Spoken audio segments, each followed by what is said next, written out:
बिस्मिल्लाहिर्रहमानिर्रहीम। Good morning students. आज की लैब के अंदर हम 2 से लेके 10 तक का टेबल मैटलैब के अंदर प्रिंट करने की कोशिश करेंगे with the help of matrices.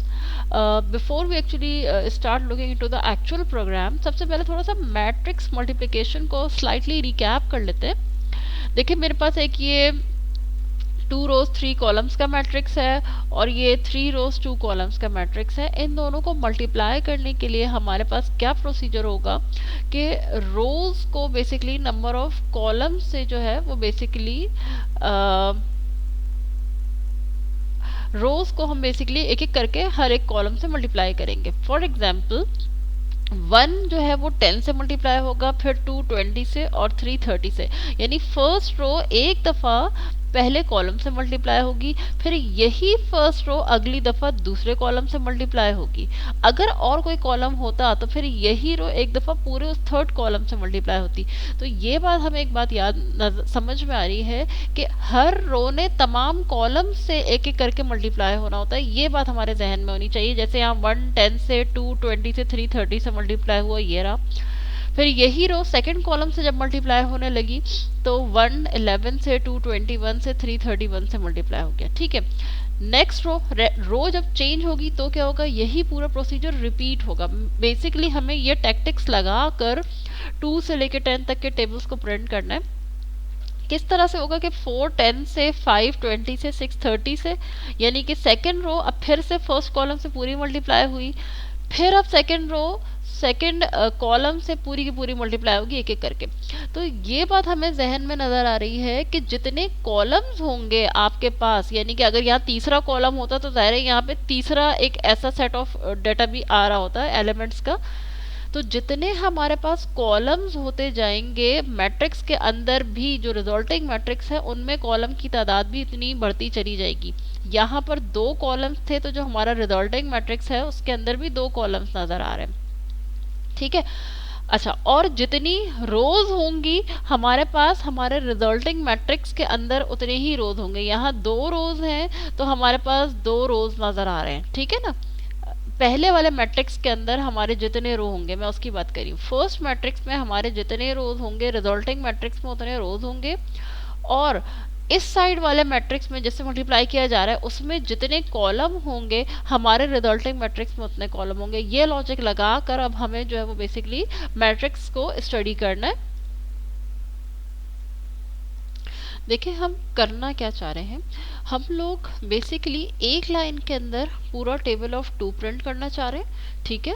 फिर एक लाइन में टेबल ऑफ 3, फिर table of 4 up till table of 10, यानी हमारे पास रोज जो है वो 2 से लेकर 10 तक की जाएंगी। अब इसमें आप सबसे पहले जरा विजुअलाइज करें कि मल्टीप्लाई करने के लिए हमारे पास जो रिजल्टिंग मैट्रिक्स होगा उसमें कॉलम कितने होंगे। हमारा जो रिजल्टिंग मैट्रिक्स है उसमें 1 2 3 4 5 6 7 8 9 10।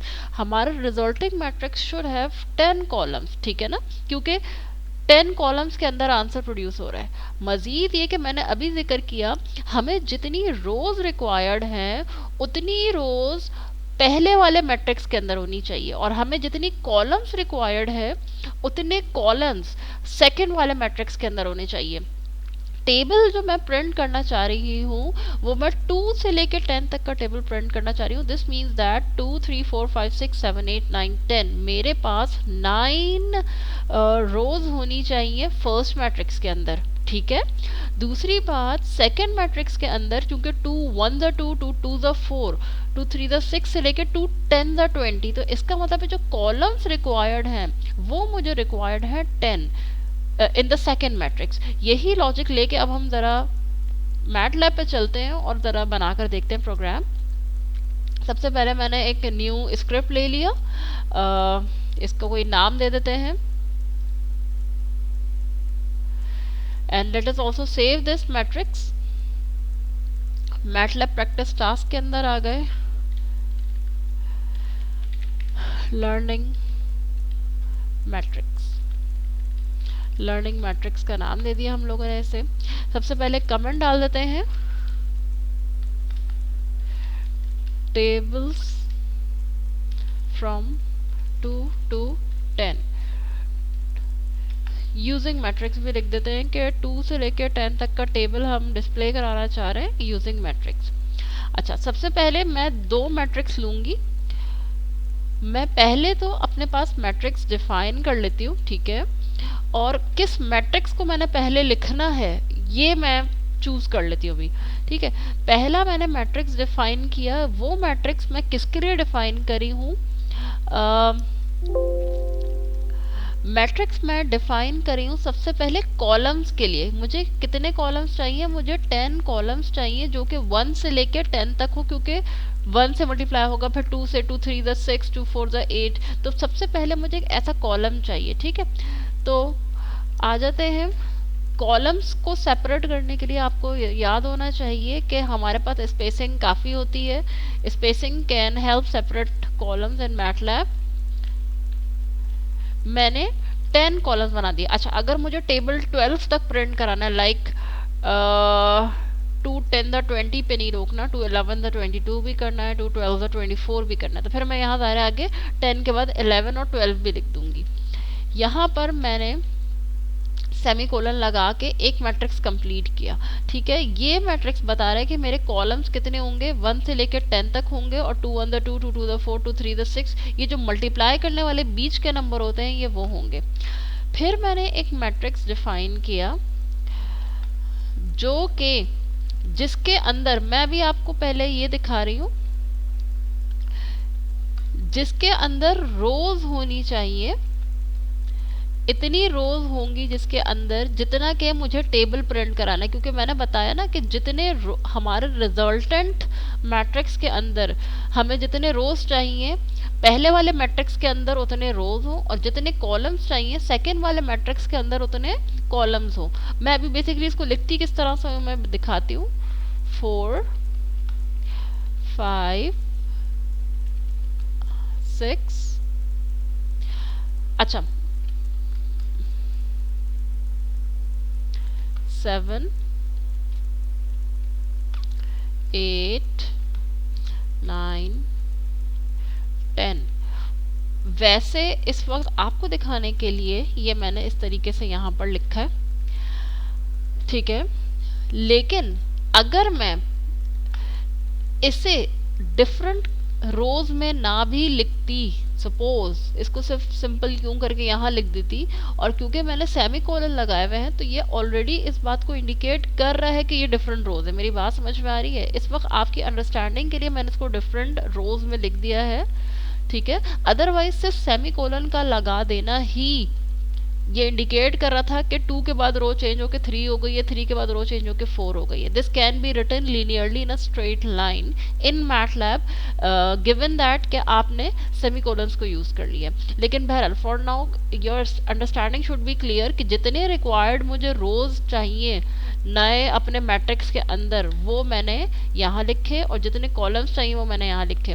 अब सी एक नया वो मैट्रिक्स होगा जिसके अंदर मुझे अपना रिजल्टेंट चाहिए, और मैंने बताया है जितनी रिक्वायर्ड रोज हैं वो पहले लिखेंगे बी, और जितनी रिक्वायर्ड कॉलम्स हैं वो लिखेंगे बाद में।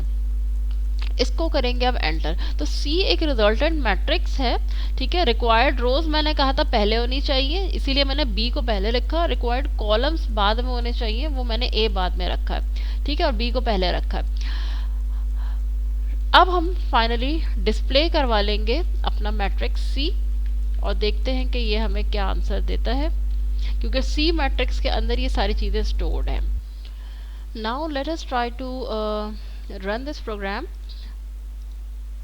जब मैं इसे रन कर रही हूँ तो आप बहुत क्लियर देख सकते हैं कि पहली पूरी लाइन के अंदर 2 का टेबल प्रिंट हो गया है, देन फिर पूरा 3 का टेबल प्रिंट हो गया है, फिर 4 का एंड 5 का, यानी कि एक एक करके नेक्स्ट लाइन के अंदर पूरे टेबल्स प्रिंट होते जा रहे हैं, ठीक है। अच्छा, इस वक्त ये जो टास्क है किस तरह से कंप्लीट हमने किया है कि जितने हमें, ये बेसिकली हमारा देखा जाए तो हमारा रिजल्टेंट मैट्रिक्स है, ठीक है। हमें जितने रोज रिक्वायर्ड थे उतने एलिमेंट्स हमारे फर्स्ट वाले मैट्रिक्स के अंदर होने चाहिए, और जितने कॉलम्स हमें रिक्वायर्ड थे वो हमारे बाद में लिखे हुए मैट्रिक्स के अंदर होने चाहिए। इस लॉजिक को इस्तेमाल करते हुए मैंने 2 से लेकर 10 तक के टेबल्स प्रिंट किए।